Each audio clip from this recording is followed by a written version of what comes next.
tocaste una vez un Stradivarius. Ajá, Cuenta tu experiencia sí, de cómo fue el tocar un violín Stradivarius en tu vida. ajá. ¿Cómo Bueno, fue? fue una super experiencia. Esto fue en 2018. Porque, bueno, aquí en Puebla hay un museo muy grande, importante, nuevo. No tiene muchos años que abrieron el Museo Internacional del Barroco.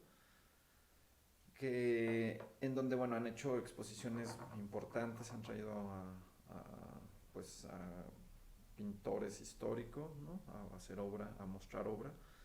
Y una de las exposiciones que hicieron en esa última gestión, en esa administración, fue eh, pues coordinarse con el Museo Internacional del Violín de Cremona y traer una serie de instrumentos originales, ¿no? Y de herramientas y bueno, una colección muy interesante.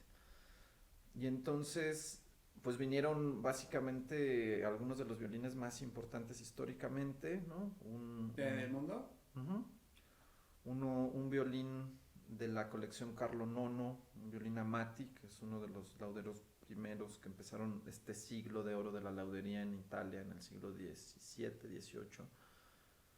Y trajeron un violín Stradivari, que fue el que yo toqué, que es básicamente como la continuación de Amati, ¿no? Fue Stradivari, se dice que fue su alumno o que trabajó en su taller. Y pues Stradivari se ha hecho muy famoso, o sea, hay violines que llegan a costar millones de euros, ¿no? Trajeron un violín que se llama, ¿Cuánto cuesta el que tocaste? El violín pues que... creo que como 1 millón o 2 millones, entre 1 millón y 2 millones de euros, ¿no? ¿Cuál es el más caro que has visto en tu vida o escuchado? Es que no sé, es que hay muchos, pero seguramente es algún Stradivari, Mm. el Mesías o el ex Heifetz, no sé, hay ¿Cuánto vale mucho. el más caro? Millones, millones Millones de euros. euros.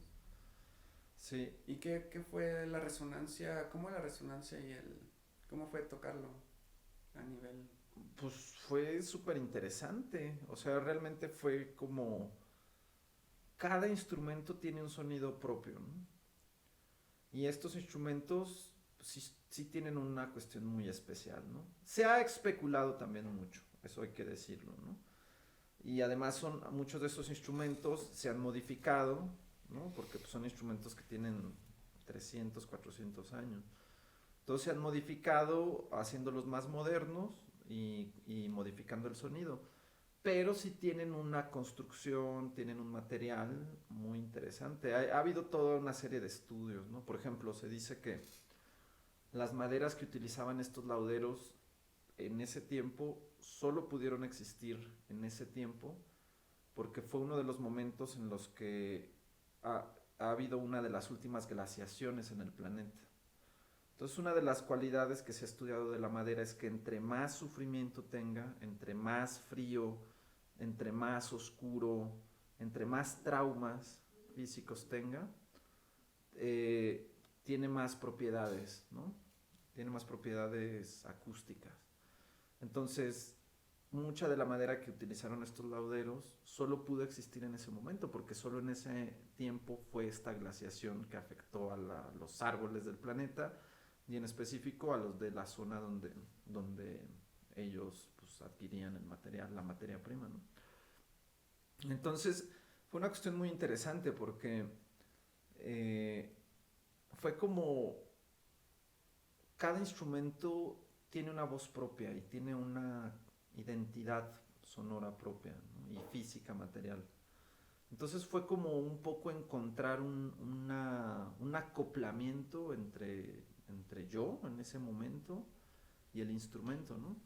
Fue muy curioso porque, por ejemplo, en la música barroca generalmente tocamos con una medida de frecuencia más baja. Ahorita la música moderna y desde hace unos años se ha estandarizado un La 440 en todo el mundo, que es una frecuencia un poco más alta, ¿no? Entonces, por ejemplo, con este violín yo sentía que había algo como que le hacía falta relajarse al violín, ¿no? Entonces y en ese tengo que reconocer la verdad, pues la disposición que tuvieron el presidente de la Fundación Stradivari y el jefe de exposiciones del Museo Internacional del Barroco y uno de los lauderos encargados de la manutención de los violines, en dejarme experimentar con el violín, ¿no? Entonces le cambié las cuerdas que traía, le puse mis cuerdas, que eran unas cuerdas con tripa entorchada, le bajamos el La estándar, venía afinado en 440, pero estaba muy apretado. Entonces lo bajamos a 415, que es como te digo, el sonido en el que se toca mucho, más o menos el estándar de la música barroca antigua, pero estaba demasiado guango, perdía cualidades. Entonces tuvimos que encontrar un medio de una afinación con mis cuerdas, que eran mucho más suaves que las que traía de metal, porque tenían tripa. Entonces fue como encontrar un acoplamiento lo más orgánico para el violín y para mí en ese momento, ¿no? Y para mi arco barroco. Entonces fue un proceso muy interesante, la verdad. ¿Fue un sueño? Sí, pues ha sido uno de mis sueños, ¿no? Tocar un violín de ese tipo. Fue un poco incómodo, la verdad. O sea, sí te quiero decirlo porque me tuve que aprender un repertorio de memoria, que yo tenía ahí como mucha resistencia a tocar de memoria. Tuve que tocar en una escalera, ¿cómo se dice? ¿Una escalera? En ¿Por qué? un escalón de una escalera, pues porque es el lobby del museo y es una escalera circular enorme, entonces para que la gente, o sea, la idea fue, viene la exposición de violines que la gente va a poder observar, pero el chiste es que los escuchen, o que lo escuchen. Entonces... ¿Por qué no pusieron un podio? Fue la inauguración, no sé, eso sí. ¿No tenías miedo a que se te cayera? Sí, claro, pues esas fueron la otra cara de la moneda, ¿no? ¿O Lo que que te fue tropezaras? difícil, ajá, o que lo rompiera, ¿no? Como rompí mi violín en mi examen de maestría de la UNAM. Una obra en la que tienes que romper un violín. Ajá. Sí, escuché. Creo que vi el video. Me enseñaste el video cuando tocaste. Bueno, yo no podría decir la diferencia en sonidos, pero me imagino que un violinista con buen oído podrá saberla.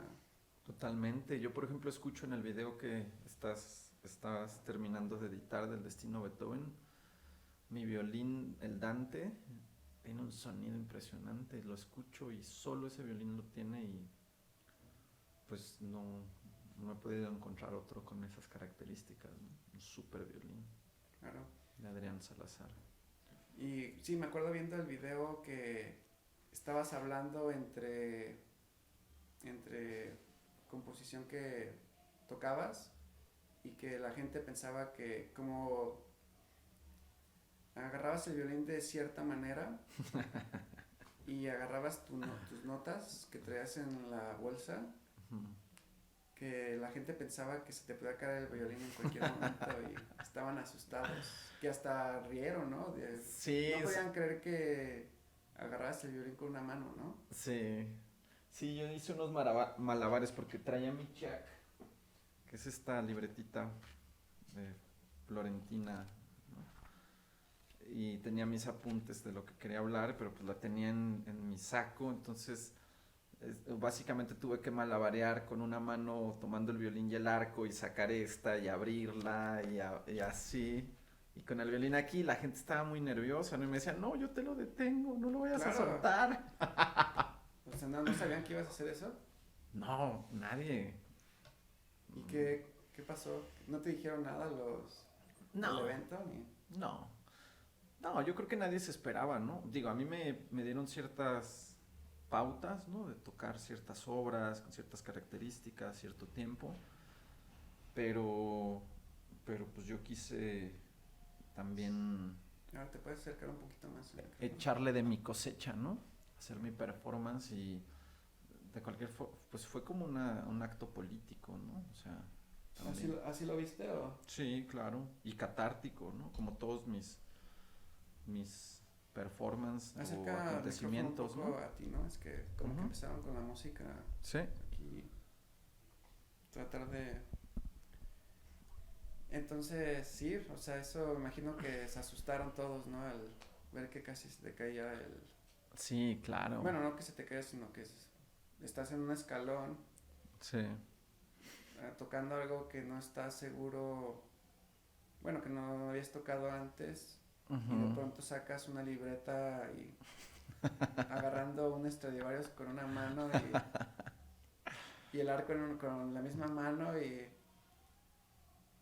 ahí cotorreando mala a la banda, ¿no? Solo a Víctor Vázquez se le ocurre una cosa así.